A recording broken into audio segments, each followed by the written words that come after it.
So hi there, it's my weekly newsletter, and with that it's a message. So welcome, first of all. And in the newsletters I usually talk about personal stuff, but also sometimes I recommend my programs, working with me, or different other things. I want the newsletters to be as useful for you as possible.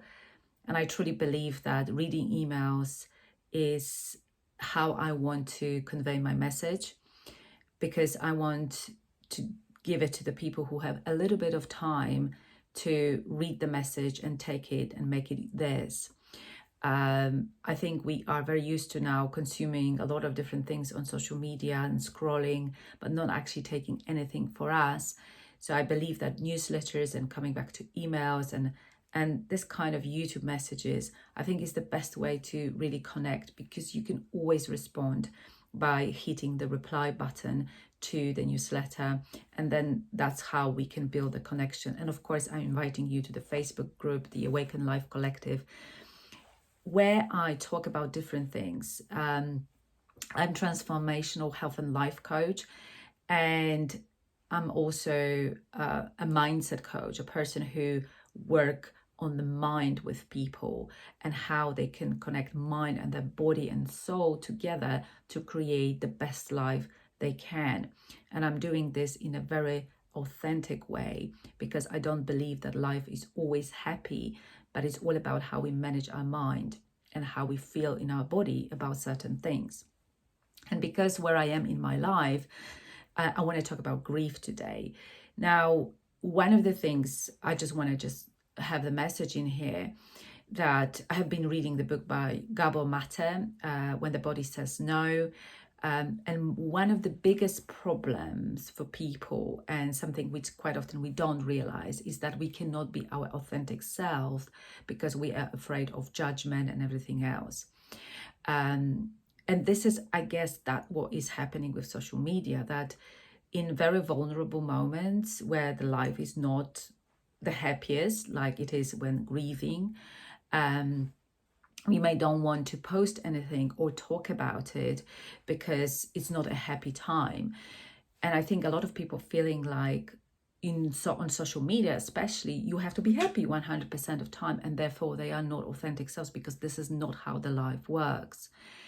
And life is 50-50, and there are things happening in our life that they're not necessarily the very best happy. But what I wanted to say, that when I am in my life, where I am in my life, I'm still a happy person, and I will explain why. Now, let's talk about grief. So I told about my father, and I don't know, I'm sending this on Monday. He may not be alive. He still is. I'm recording this on Wednesday. And he, if God allows, will be celebrating his birthday tomorrow. But he's in hospital. For me, it's already a grieving, because I know that there is no rescue and cure for him, right? So his body is giving up. He has a very sharp mental mind, but his body says no, right? There isn't any way I can continue with that. His body is not absorbing any food, any water. So he is just very, very weak. And I don't think has left much to live, to be honest. And it is a very, very sad moment, because grief is usually a massive sadness, sorrow, especially after losing somebody to death. But not only that, I believe that grief happens always when we lose something, right? And we know that we will never get it back. Grief could be about, I don't know, past career, around children. I experienced the grief around my child, and I will talk about it when I can, but at the moment I can't talk about it. And of course there is this sorrow and sadness, pain as well around losing a parent. So it's a very difficult time, and I wanted to get into the grief concept in a way that I understand it, and a way I hopefully I can help you if you ever come to that time. When you think about grief, I believe it's a very, very individual experience. And no matter who is around you and how well they wish you, everyone experienced it differently. Because I believe grief is also a massive loneliness. Other people are around you and support you. And I have an amazing family who supports me all around. There is also this feeling of loneliness because it's your own experience. And I always say you are lonely, but you are not alone. But I think you need to allow yourself to heal within that loneliness as an individual experience. And I think loneliness, and that's also described in the book, is one of the biggest problems of our times because we feel lonely because we cannot be authentic selves. When you think about social media, we should be so well connected and have a lot of support everywhere. But are we truly, right? Can we honestly express to somebody else that what we're going through and then display this overwhelming happiness on social media? There is a bit of a dissonance, right? That what we actually feel and how we want to be portrayed. And this is the biggest stress and anxiety for a lot of people, that I cannot be authentic self, especially business owners, because business owners have to, and generally we live in a culture of success. We have to be happy, we have to be successful. So when something is not right going on in our life, it's very difficult to admit to that, especially on social media, and tell about it in a very authentic way. I decided this year I'm going to be authentic self on my social media. So I rarely use any filters because I want to portray myself as somebody who loves herself. And loving yourself, especially in the time of grief, is a very, very difficult thing because there is a lot of things you said, oh, I could have done. One of the things now that I'm accepting what is, because I was in a very state of shock in June and July.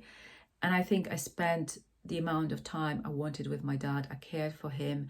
And I got to the point when I was starting to accepting what is. Therefore, my grief is not any smaller, but I'm better in managing this and managing the time of my life, which is very difficult and painful.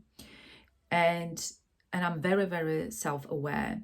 One of the coaching things I usually work with a client is being self-aware of your emotions and not suppress them. Letting them out, being anger, disappointment, but also the grief, the sadness, crying and all of that. We don't want to keep this in our body because in a longer term, it contributes to the stress and lower grade inflammation because we can't let it all out, right?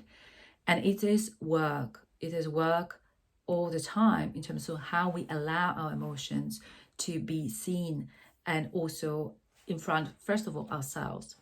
So self-awareness and accepting what is and that it's a difficult time and not trying to be happy is something I definitely experience, and also with my clients. But the other thing is, we always say in difficult times, we want to just remind ourselves of basically being grateful for things. And sometimes it works and sometimes it doesn't. I wouldn't force it. But one of the things three things I'm really, really grateful is, first of all, remote working. I've realized how important it is because I could be with my dad and I could work without losing the time and money. And I couldn't do it for my mom. So my mom died 13 years ago and I couldn't be with her because I couldn't work, right? I couldn't take my laptop at that time and work and be with her. And also I was a very young mom. So my daughter was a few months old and it was very difficult for me to travel. And of course she had a husband, my dad, to look after her. He was struggling with that. He wasn't ready for it, but I wasn't there and I wasn't able to care for her, which was very difficult for me. But now I could give it back in that way. And my conscience is clear. It doesn't make it easier, maybe to a certain extent, but it makes it in a way that I was able to spend that time because I was able to combine the work and all of that. Of course, my daughter is older and I could leave her with my husband without any problems, other than I was missing her terribly. But then I'm so grateful. I'm grateful for the coaching skills I have to manage my mind, to manage myself, and to manage my self-care in the time when the time is limited. But self-care, you need it at this time probably the most, so that you build your immune strength. Because if you don't look after yourself, don't eat well, don't sleep, don't drink water, all of that, it will impact on your immune system and you're going to be sick at some point. And I don't want that. I have to be strong. And of course, I'm very grateful for my family, my husband, and also for my his family, who is just absolutely amazing. His parents are almost 80 years old, but they still traveled 6 hours to get from their place to where my dad lives and to help him and me a little bit. So I am the luckiest person I can.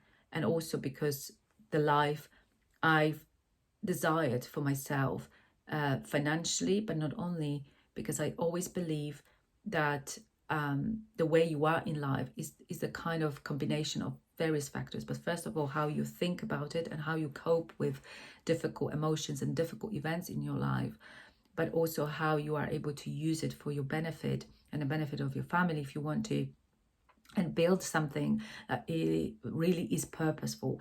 And this business brought me a lot of purpose. So if you are building your own business, and I know that some of you are, it's just gonna bring you, so even if you feel like down at the moment, like, oh, I don't know where it's going, because I feel that all the time when you grow and your business and all of that, and you have your career and everything else, I've realized how purposeful it is, how beautiful it can be when you have the purpose in life and you're building this for the lifetime, and in a way that is really good for you and for your family in the future. It is good for you in the future, but you believe and trust. And just to finalize this, talking about the grief, first of all, it is individual experience. Allow yourself to feel everything and identify your feelings and emotions. Write about it in the journal, record even videos just for yourself, and listen back, because one of the biggest things when I work with clients is self-awareness, is understanding how I feel, name the emotions, asking questions like, is it really true? Because our mind can create a lot of different things, but are they really true? A lot of different stories to just keep us safe. So is it really true, or it's a kind of the mind story? And how I feel in my body. One of the things, when I coach, when I start people, especially on the health journey, it can be very difficult for a lot of people because they've done a lot of programs before. They want to lose some weight, they want to be healthier, but they don't trust themselves anymore because they've tried so many different things and they can't move beyond that because they don't have that trust anymore, and it's like it's going to be difficult. And one of the coaching exercises is just sit down in front of your mirror and start with, I love myself. And I must say that it never properly worked for me until the moment I realized I have to feel it in my body, because you will never be able to convince yourself with the mind only. You have to feel in your body. You have to feel that excitement. Now, I sit down in front of the mirror, say, it's very easy to say we love ourselves and we have beautiful hair, makeup, and beautiful clothes, but it's so much more difficult, and you have to ask yourself why, when you wake up without no makeup, maybe some skin problems, and you feel tired a little bit, and you sit in front of the mirror and to say that, right? Most of the time it doesn't work because we can't see beyond that. And the beauty is not really here. The beauty is inside of us, and how we deal with different things, and how we are kind to obviously ourselves, but also to others, to love without judgment, but with curiosity. So I've started doing this, but I've started to first observe how do I feel it in, and where do I feel it in my body? Do I feel excitement about that I am a work in progress? Yes, maybe have a bit of a big stomach, or a bit of the dark eye circles because I didn't sleep well. But acknowledging that life is not perfect, and ourselves, we are not perfect when we wake up, is the first step on the road to really loving yourself no matter what, and that we are worthy of love and that we deserve it, no matter where we are and what we look like. But I wanted started to feeling in my body. So I sit down in front of the mirror and I said like, okay, so next maybe I'm gonna go to bed a little bit earlier. Maybe I'll put some essential oils in the diffuser. Maybe I will read something, listen to a meditation before I go to sleep, so I have a good restful night and I wake up better. So I always see how I can improve in order to feel better, to feel a better excitement in my body. And then I do everything again about my body as well. One of the things people say, I want to be healthy and stronger when I'm older, but you have to start it now, right? You can't start it when you're 50, 60, wanting to be healthier and stronger. You have to start it now. So one of the things I have done, I've signed up for individual Pilates lessons, because I believe that I want to have a stronger body, and I already feel that my body is aching here and there, also because I have a chronic illness. So I feel it, and I know that I have to do something about it in order to feel that excitement in my body when I say, I love you. I love you because I do something for me, do something for my body. I'm securing a healthy future, but also I want to feel good where I am right now. And I think it's sort of a bit of a digression in terms of the grief, but what it has to do, the grief, we have to love ourselves during the grief as well. And but quite often it is associated with maybe some anger, some disappointment, something that we wish we have done more of, but we haven't. Like, for example, I wish I could call my dad a little bit more often, that I could spot the symptoms earlier, and so forth and so forth.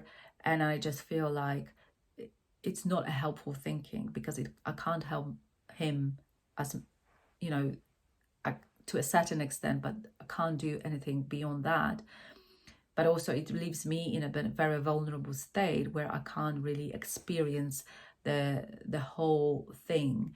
And I know that there will be very, very, very difficult days before me and before us as a family, and I'm setting intention for it, that how I do really want to live through that experience and allowing everything, being authentic self.